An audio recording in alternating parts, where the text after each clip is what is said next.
সহকর্মী নাদিয়া শামীম যুক্ত হবেন এবং তার কাছ থেকে আসলে শহীদ মিনারে সাধারণ মানুষের খবরটি জেনে নিতে চাই।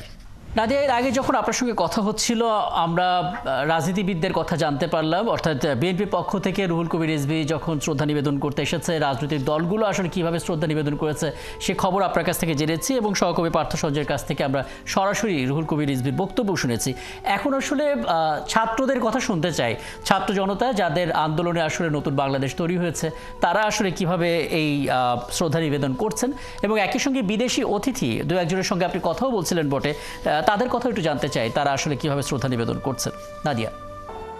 প্রভাত ফেরির প্রভাতের সূর্য এখন হচ্ছে একেবারেই মাথার উপরের দিকে চলে এসে উত্তাপ ছড়াচ্ছে। নরম সূর্যের আলোটা এখন উত্তাপে পরিণত হয়েছে, কিন্তু এই শহীদ বেদির আশেপাশে যে মানুষরা ঢলটা আরো বেড়েছে, তার সাথে সাথে কিন্তু বিভিন্ন শ্রেণী পেশার মানুষ আসছেন। কখনো রাজনৈতিক দলের যারা আছেন তারা আসছেন, কখনো সামাজিক সাংস্কৃতিক বিভিন্ন দলের আসছেন। আমরা কিছুক্ষণ আগে দেখেছিলাম উদীচীর যারা এসেছিলেন তারা গান গাইতে গাইতে এসেছেন, যেই গানগুলো শুনে আমরা মুক্তিযুদ্ধ সহ আমাদের জীবনের বিভিন্ন ক্ষেত্রে অনুপ্রেরণা পাই, সেই ধরনের গানগুলো গেতে গেতে তারা এই জায়গাগুলোতে এসেছেন। তার পাশাপাশি যে ছাত্র সংগঠনগুলো রয়েছে, আপনি যাদের কথা বলছিলেন, একটা বড় অংশ কিন্তু রাতেই এখানে পুষ্পস্তবক অর্পণ করে গেছে। তার বাইরে যারা ছিল এই জায়গাটিতে, যেমন এখন যুব দল ঢুকছে, আমরা দেখতে পাচ্ছি ঢাকা মহানগর জাতীয়তাবাদী যুব দল, তাদের মতো করে শহীদদেরকে শ্রদ্ধা জানানোর চেষ্টা করছেন।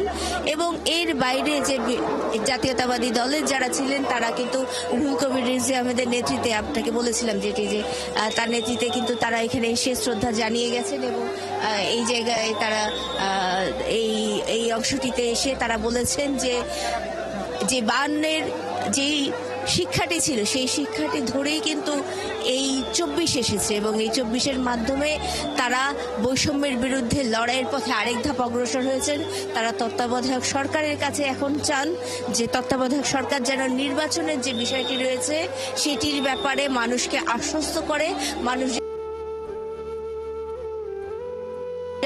মাধ্যমে তারা তাদের পছন্দের একটি প্রার্থীকে বেছে নিতে পারবেন, তাদের জনপ্রতিনিধিকে বেছে নিতে পারবেন, সেই প্রত্যাশা তাদের বলে তারা জানিয়েছেন। এবং তার পাশাপাশি এই যে এই দেশের উন্নতির ক্ষেত্রে, বৈষম্যহীন একটি সমাজ গড়ার ক্ষেত্রে তাদের প্রত্যয় পুনর্ব্যক্ত করেছেন। তারা জানিয়েছেন এই জায়গাগুলোতে তারা অগ্রসর ভূমিকা পালন করার চেষ্টা করবেন, সহায়ক ভূমিকা পালন করবেন, সব মিলিয়ে এই দেশ গড়ার কাজে তারা আত্মনিয়োগ করতে চান।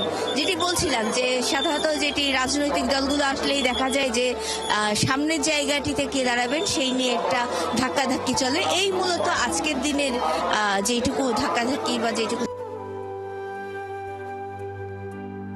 যারা ফুল দিচ্ছেন, কোনো সংঘর্ষের বড় কোনো ঘটনা নেই এবং এই যারা এখানে এসে ফুল দিচ্ছেন তারা দলের পাশাপাশি কিন্তু সাধারণ মানুষও এই জায়গায় এসে ফুল দিয়ে যাচ্ছেন এবং তারা তাদের মতন করে শ্রদ্ধা জানিয়ে যাচ্ছেন। সাধারণ মানুষরা আমাদেরকে বিভিন্ন সময় বলছিলেন যে এই যে 21-এর চেতনাকে ধারণ করে তারা দেশটাকে সুন্দর করে গড়তে চান এবং এই সুন্দর করে গড়ার ক্ষেত্রে যারা তরুণরা, তারা বিশেষ করে বলছিলেন তারা অগ্রণী ভূমিকা পালন করতে চান, তারা দেশের জন্য কিছু করতে চান, দেশের জন্য করার যে প্রবল আগ্রহের জায়গাটা তাদের মধ্যে রয়েছে।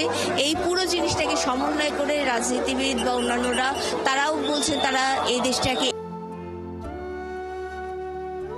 এই জায়গা সবকিছু একসাথে মিশেল ঘটিয়ে এই দেশটার জন্য কিছু করা, এই মূলত এখানে আসা মানুষের চাওয়া।